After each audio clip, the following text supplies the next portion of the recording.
Hi friends, कैसे हैं? आशा करते हैं आप लोग स्वस्थ होंगे, मस्त होंगे, तंदुरुस्त होंगे। तो आज हम RS अग्रवाल क्लास 6 का एक्सरसाइज 1A का क्वेश्चन नंबर 2 करने वाले हैं। इसके पहले आप लोगों ने 1 और 2 को अच्छे से सॉल्व किया होगा, समझा होगा, वाचिंग किया होगा। तो आज हम एक्सरसाइज 1A का क्वेश्चन नंबर 3 को सॉल्व करते हैं। चलिए, क्वेश्चन नंबर 3 में क्या है? क्वेश्चन नंबर 3 में दिया है right each of the following numbers in expanded form. Right each of the following numbers in expanded form. सभी नंबर को हमें एक्सपेंडेड फॉर्म में लिखना है। एक्सपेंडेड फॉर्म क्या होता है, थोड़ा सा उसके पहले एक चर्चा हो जाए एक्सपेंडेड फॉर्म के लिए। तो एक्सपेंडेड फॉर्म क्या होता है? एक्सपेंडेड फॉर्म का मतलब कोई नंबर होता है, कोई नंबर को हमें एक्सपेंडेड फॉर्म में लिखना होता है। जैसे अभी आप लोगों ने पढ़ा है, इसके संख्याओं को इसकी प्लेस वैल्यू के साथ लिखना होता है।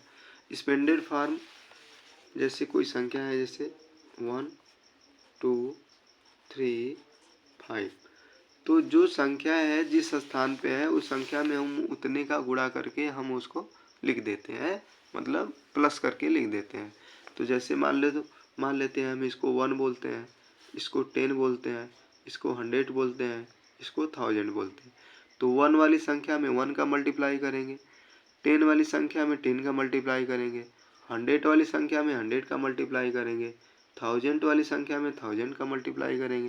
यानी जो संख्या जिस स्थान पे है हम उतने का मल्टीप्लाई करके और ऐड करते हुए आगे तक लिखते चले जाते हैं।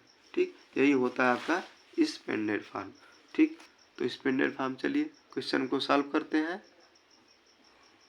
इस संख्या को हमें एक्सपेंडेड फॉर्म में लिखना होता है, तो कैसे लिखेंगे? सबसे पहले यह किस जगह पे है इसको लिख लेते हैं। 1 है तो 1 लिख लेते हैं। 1 किस जगह पे है? 1 10 100 1000 10,000, तो हम इसमें 10,000 का मल्टीप्लाई कर देंगे। यानी कितना जीरो है? 1 के बाद कितना जीरो है? एक पे उतने जीरो का मल्टीप्लाई कर देते हैं। तो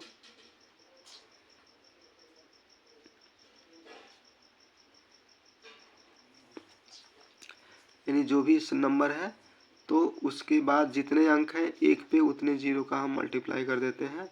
अब इसके बाद कोष्टक में इसको बंद कर देंगे, फिर प्लस लिख देंगे, फिर 5 लिखेंगे, कोष्टक में 5 लिखेंगे, इनटू 5 के बाद कितने अंक हैं? 1 2 3, यानी एक पे उतना जीरो रहना चाहिए। यानी 1000 5000 की जगह पे है तो 1000 का मल्टीप्लाई करेंगे, फिर प्लस करेंगे, फिर 7 लिखेंगे, 7 इंटू 1 पे कितना जीरो देंगे? 7 के बाद कितने अंक हैं? 2 अंक हैं, तो 2 जीरो यानी 100 का गुणा करेंगे, प्लस 6 लिखेंगे, 6 के बाद कितने अंक हैं? 1 अंक है, तो इंटू 1 पे एक जीरो यानी 10 का गुणा करेंगे, फिर प्लस इसके बाद 8 है, तो 8 में 8 अंक किस जगह पे है? 1 डिजिट्स पे, तो इसमें हम 1 का मल्टीप्लाई करें। ओके, ये हो गया हमारा एक्सपेंडेड फॉर्म। कुछ नहीं करना है आपको, बिल्कुल सिंपल है। जो भी नंबर है उस नंबर में एक के साथ उतने जीरो, उसके बचे हुए शेष संख्याओं के जो है जितने अंक हैं उतने एक पे उतने जीरो दे के मल्टीप्लाई कर देते हैं, या जो संख्या जिस जगह पे है हम उतने का मल्टीप्लाई करते हैं। यानी जो संख्या 10,000 पे है तो उस संख्या में 1000 पे मल्टीप्लाई करते हैं, जो 10,000 पे है उसमें 10,000 से मल्टीप्लाई करते हैं, जो 100 पे है उसमें 100 से मल्टीप्लाई करते हैं, जो संख्या 10 स्थान पे है उसमें 10 स्थान से मल्टीप्लाई करते हैं। यानी जो संख्या जितने स्थान पे है उतने से उसमें मल्टीप्लाई करते हैं और प्लस प्लस जोड़ते जाएंगे। आपका यही आंसर, फिर अगर दोबारा इनको जोड़ेंगे तो यही आंसर निकल के आएगा। अब इसका दूसरा क्वेश्चन समझ लेते हैं। क्वेश्चन नंबर इसके तीसरे में के दूसरा क्वेश्चन क्या कह रहा है? दूसरा क्वेश्चन में है 308927, 308927 ये नंबर है। अब इस नंबर को हम कैसे देखेंगे? अब यहाँ पे 3 लिख दीजिए, 3 लिख दिए इंटू 1 पे कितना जीरो होगा, 1 2 3 4 5, यानी 3 किस जगह पे है, 1 10 100 1000 10,000 लाख, तो लाख में ये कितने जीरो हो जाएंगे, 5 जीरो हो जाएंगे, 5 जीरो, यानी 3 के बाद कितने अंक बच रहे हैं, 5 अंक, तो 1 पे 5 जीरो हो जाएंगे। प्लस देखिए जीरो है तो जीरो को या तो आप लिखेंगे या तो नहीं लिखेंगे, कोई बात नहीं, लिखेंगे तो भी कोई दिक्कत नहीं है, नहीं लिखेंगे तो भी कोई दिक्कत नहीं है। अब हम 8 पे सीधे चलते हैं, जीरो को छोड़ देते हैं, तो 8 क्या होगा, 8 इंटू 8 के बाद कितने अंक हैं, 3 अंक, तो 1 पे कितने अंक जीरो रहेंगे, 3 जीरो, यानी 1000, 8000 के जगह पे है। फिर इसके बाद है प्लस 9 लिखिए, 9 किस जगह पे है, 100 के जगह पे, 9 में कितने का गुणा होगा, 100 का, प्लस 2 किस जगह पे है, 10 डिजिट पे, तो 2 में कितने का गुणा होगा, 10 का, प्लस 7 किसके जगह पे है, 1 डिजिट पे, तो 7 में किसका गुणा होगा, 1 का। इस तरह से आप मल्टीप्लाई करते हुए आगे तक चले जाएंगे, बिल्कुल आसान है। ठीक, नहीं तो आपको समझ में आ रहा है, तो जो संख्या है उस संख्या में 1 गुणे 1 करके जितना संख्या बच रहा है उस 1 पे उतना जीरो दे दीजिए। ये क्वेश्चन नंबर 3 का क्वेश्चन नंबर 4 है, इसको सॉल्व करते हैं। कैसे सॉल्व होगा, 5 लिख दीजिए इंटू 1 पे कितना जीरो देंगे, जितने अंक है 1 पे उतना जीरो होगा, 2 4 4 3 7, यानी 1 पे कितने जीरो होंगे, 7 जीरो हो गया। ओके, इसके बाद प्लस करेंगे, फिर 3 है तो 3 लिख दीजिए इंटू 1 पे कितने जीरो होंगे, 3 के बाद जितने अंक हैं, 1 2 3 4 5 6, तो 6 जीरो देंगे, 1 2 3 4 5 6, 6 जीरो देंगे, यानी 3 किस जगह पे है, 1 10 100 1000 10,000 लाख 10 लाख, तो 10 लाख का मल्टीप्लाई करेंगे, प्लस 6 किस जगह पे है, लाख के जगह पे, तो 6 में 1 लाख का मल्टीप्लाई करेंगे, 1 लाख में कितने जीरो होंगे, 5 जीरो होंगे, प्लस इसके बाद है आपका 1 इंटू 1 के बाद कितने अंक हैं, 1 2 3 4, तो आप 1 इंटू 1 पे 4 जीरो देंगे, हो गया। अब 1 के बाद क्या आता है, 8 प्लस 8 के बाद 1 में कितने अंक का गुणा, कितना जीरो रहेगा, 3, क्योंकि 8000 के जगह पे है, 1 10 100 1000, 1000 का गुणा करेंगे, प्लस 4 किस जगह पे है, 100 के जगह पे, तो 100 का गुणा करेंगे, फिर प्लस 9 किस जगह पे है, 10 पे, तो 10 का गुणा करेंगे, प्लस 3 किस जगह पे है, 1 पे, तो 1 का गुणा करेंगे। इस तरह से हमारा ये नंबर कंप्लीट होता है। ठीक, इसके बाद हम इसके क्वेश्चन नंबर 4 पे चलते हैं। क्वेश्चन नंबर 4 क्या कह रहा है,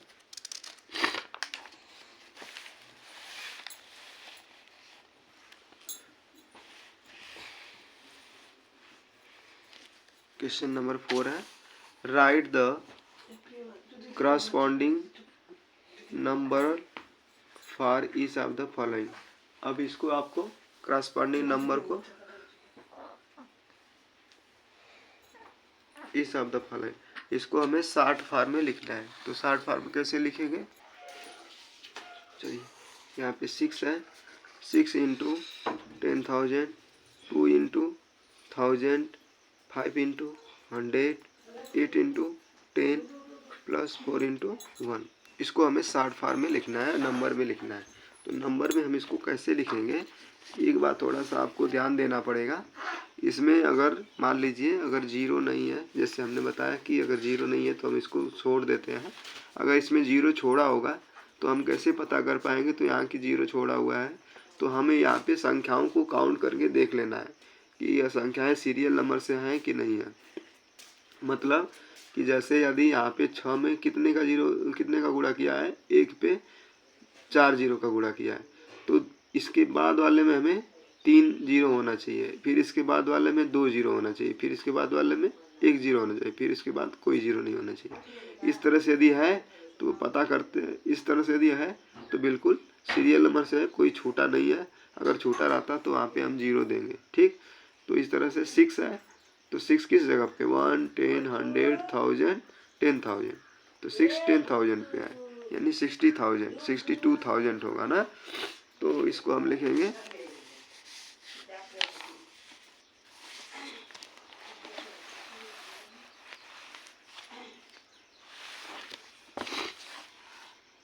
यहाँ पे, पहले इसको उतार लेते हैं,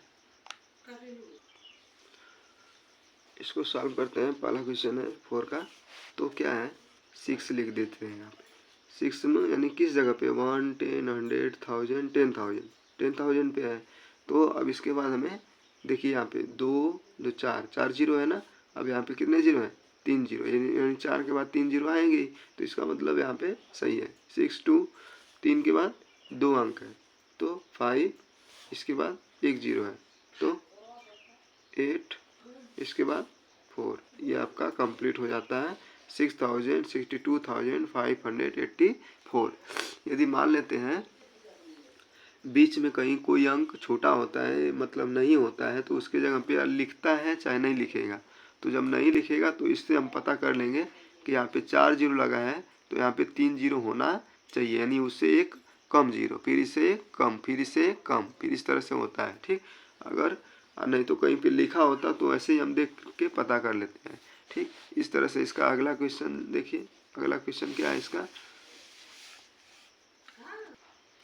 हाँ तीसरा देख लीजिए। अब यहाँ पे काउंट करिए, जैसे 2 है तो हमने 2 लिख दिया। अब 2 पे देखिए कितने जीरो लगे हुए हैं, तो 1 2 3 4 5 6 7, ठीक। इसमें 7 जीरो लगे हुए हैं। इसमें कितने जीरो लगे हैं 1 2 3 4, इसमें 4 ही जीरो लगे हैं, यानी कितने जीरो का डिफरेंस हो रहा है 3 जीरो।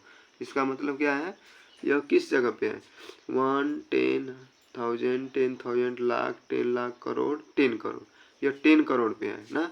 तो 10 करोड़ पे है तो 20 करोड़ हो जाएगा। कितना हो जाएगा 20 करोड़, 20 करोड़ हो जाएगा। अब करोड़ के बाद ये कितने किस जगह पे है 1 10 100 1000 10,000, या 10,000 पे है, ठीक। तो 20 करोड़ के बाद हमारा कितना 20 करोड़, करोड़ के बाद लाख का जीरो लगाएंगे, फिर 10 लाख का जीरो लगाएंगे, फिर लाख का जीरो लगाएंगे, फिर इसके बाद 1000 यानी 10,000 पे है 1 10 100 1000 10,000 पे है ना। तो 10,000 पे हम क्या लिखेंगे 8 लिखेंगे, ठीक। इसके बाद 10,000 के बाद 1000 भी है तो 1000 की जगह पे हम क्या लिखेंगे 1 लिखेंगे। 1000 के बाद 100 भी है तो 100 की जगह पे 6 लिखेंगे। इसके बाद 10 भी है, 10 की जगह पे 2 लिखेंगे, 1 की जगह पे 3 लिख देंगे। इस तरह से यह कंप्लीट होता है। या ऐसे यदि जीरो का काउंट करेंगे तो यहाँ पे 7 जीरो है, फिर यहाँ पे कितने जीरो है 4 जीरो है, तो 3 जीरो का डिफरेंस हो रहा है ना। तो 3 जीरो हम अपने मन से लगा देंगे, 2 के बाद 3 जीरो लगा देंगे, फिर तब 8 लिखेंगे, ठीक। फिर इसके बाद 3 के बाद देखो 4 के बाद देखिए यहाँ पे 3 जीरो है तो बिल्कुल सही है, 4 के बाद 3 जीरो आना ही चाहिए, फिर 3 के बाद 2 जीरो आना चाहिए, फिर 2 जीरो के बाद 1 जीरो, इस तरह से सही है इधर। लेकिन यहाँ पे थोड़ी देखिए गैपिंग किया है, इसका मतलब वो संख्या हमारी 0 0 है, तो वहाँ पे हम 3 जीरो ऐसे भी दे देते हैं, ठीक। इस तरह से हमारा ये नंबर कंप्लीट होता है। धन्यवाद।